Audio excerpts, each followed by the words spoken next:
우리가 체중을 많이 쓰게 되면 많이 쓴 만큼 세게 맞아야 되잖아요, 공이. 그리고 거리도 멀리 나가야 되고요.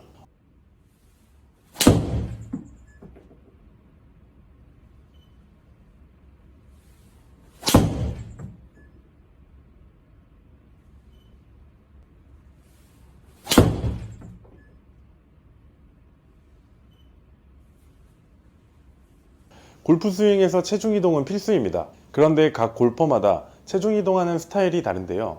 대표적인 예로 제이슨 데이 선수처럼 하체를 최대한 잡아놓고 단단함을 유지하면서 상체턴 위주로 스윙하는 선수, 또 버버 하슨처럼 왼쪽 발이 지면에서 떨어질 정도로 하체를 과하게 이용해서 치는 선수, 이렇게 나뉠 수가 있는데요. 모양은 전혀 달라 보이지만 같은 방식의 체중 이동을 하고 있습니다. 체중 이동을 안 하고 칠 수는 없어요. 그런데 우리 몸의 하체는 기둥이고 1층입니다. 많이 흔들려서는 안 되고 이동이 많아서는 안 됩니다. 단단하게 잘 잡혀 있어야 우리 스윙에 안정감을 주죠. 굉장히 아이러니합니다. 꼭 써야 되고 많이 쓸수록 파워는 늘어나지만 안 흔들리게 잘 잡아줘야 된다. 이 말이 무슨 뜻인지 잘 모르실 텐데 제가 오늘 그 비법을 알려드리도록 하겠습니다. 자, 저도 예전에 이 방식으로 체중 이동을 해서 샷이 굉장히 흔들렸고 지금 여러분도 이 방식으로 체중 이동을 하고 있습니다. 우리가 초보자 때 체중 이동을 배웁니다. 백스윙 때 오른쪽 팔, 다운스윙 때 왼쪽 팔. 체중 이동이 잘 안 될 시에는 백스윙 때 오른쪽 팔, 다운스윙 때 타겟 쪽으로 걸어가게끔 배우는 경우도 있는데요. 이때는 회전을 하지 않을 때고 초보자들은 대부분 팔로만 공을 치기 때문에 이렇게 과도하게 표현을 해서 이해를 시키곤 합니다. 그런데 몸에 회전이 생기고 턴이 생기게 되면 체중 이동하는 방법도 달라져야 합니다. 그래서 단단하게 잡아주는 것이 중요하단 말이 나오는데 백스윙 때 오른쪽 발로 체중이 많이 가게 되면 내 축도 같이 움직입니다. 그러면 그만큼 회전력은 나오지가 않겠죠? 내 축이 같이 움직였으니까. 잡혀 있어야 회전이 잘 나오지 같이 움직이는데 회전을 만들어낼 수는 없습니다. 그리고 두 번째, 다운스윙 때 다시 왼쪽으로 돌아가야 하는데 오른쪽 발로 많이 이동을 하게 되면 다운스윙 때 왼쪽으로 가질 못해요.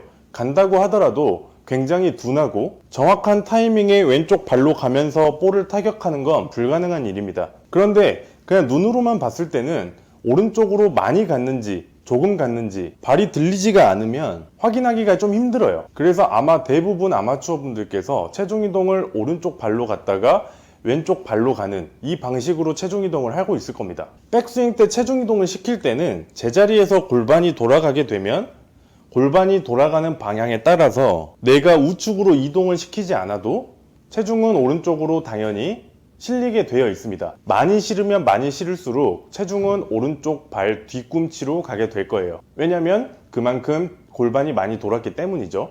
이렇게 된다면 내 축은 그대로 있고 회전력을 만들어냈으며 체중은 오른쪽으로 가 있습니다. 나는 큰 이동을 하지 않고 체중을 보냈기 때문에 다운스윙 때 왼쪽으로 가는 건 정말 쉽습니다. 그리고 민첩하게 빠르게 갈 수가 있는 것이죠. 버버 하슨처럼 힐업을 하면서 왼쪽 발이 들리게끔 왼쪽 발에 완전 체중이 남지 않을 만큼 체중을 많이 보내는 선수들은 오른쪽으로 이동을 시키면서 발이 들리는 것이 아니라 제자리에서 회전이 많이 이루어지면서 발이 들리는 모양입니다. 그래서 다운스윙 때 민첩하게 빨리 돌아갈 수가 있는 것이죠.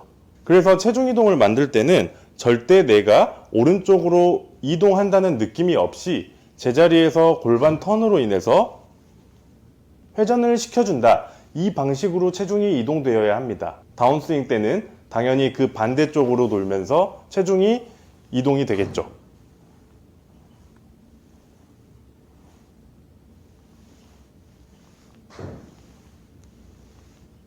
처음부터 여러분들에게 이건 너무 어려울 수 있어요. 몸동작을 완전히 바꿔야 되고 그렇게 된다면 타이밍도 바뀌게 되니까 공을 맞추기가 굉장히 힘들어질 수가 있는데 처음에는 여러분들 왼발에 남긴다고 생각하시면 됩니다.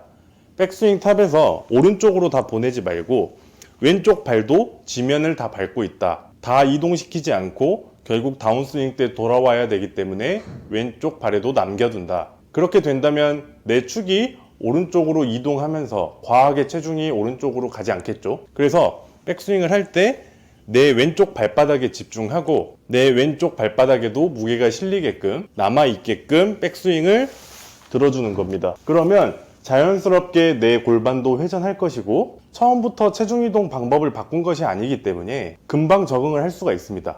그래서 지금 당장 체중 이동을 하실 때 백스윙 탑까지 내 왼쪽 발바닥에도 체중이 실려 있게끔, 다 이동하지 않고 왼쪽 발에도 남아 있게끔, 여러분들은 하체가 안 써지는 기분이 들 거예요. 하지만 공 맞는 거를 느껴보면 굉장히 놀라우실 거예요. 백스윙 탑에서 최대한으로 체중을 보내도 오른쪽에 70, 왼쪽에 30, 이 정도는 남겨놓는다, 이렇게 생각하시고 백스윙 탑에서 왼쪽 발바닥 느낌 꼭 잊지 않아야 합니다. 그리고 이 방식이 적응이 되고 내가 조금 제자리에서 치는 느낌이 들었을 때 그때 골반을 조금씩 움직여주면서 왼쪽에 있는 체중을 오른쪽 발 뒤꿈치 쪽으로 이동시켜주는 것입니다. 이렇게 서서히 바꾸게 된다면 체중을 굉장히 효율성 있게 쓸 수 있고 다운스윙 때 타이밍이 굉장히 일정해집니다. 내가 체중을 많이 쓰게 되면 많이 쓴 만큼 세게 맞아야 되잖아요, 공이. 그리고 거리도 멀리 나가야 되고요. 어차피 이 방식으로 많이 써봐야 다운스윙 때 못 돌아옵니다. 그래서 효율성도 없고 공도 세게 안 맞고 정확하게 맞추지도 못합니다. 그렇기 때문에 체중 이동은 우좌가 아니라 제자리에서 뒤, 앞, 뒤 이런 식으로 가야 된다는 점 중요한 포인트입니다. 자, 정리를 해드리면 체중 이동을 오른쪽 발로 과하게 실으려고 하지 마시고 이 방법은 잘못된 겁니다. 제자리에서 골반이 돌아가면서 자연스럽게 오른쪽에 실려야 되는데 이때는 분명 왼쪽에도 남아 있습니다. 내가 아무리 회전을 많이 해도 왼쪽은 무조건 남아 있습니다. 그런데 이 동작으로 처음부터 바꾸게 되면 어렵기 때문에 단순하게 그냥 왼쪽에 좀 남겨놓는다. 백스윙 탑에서 내 왼쪽 발바닥이 지면을 계속 밟고 있고 좀 남겨놓고 체중 이동을 한다. 그러면 축이 오른쪽으로 많이 기울지 않고 다운스윙 때 체중 이동을 하기도 굉장히 수월해집니다. 이 동작으로 조금만 연습하고 계시면 제가 다음 하체 동작 편에서 골반과 힙 턴을 이용한 하체 동작을 정확하게 알려드리도록 하겠습니다.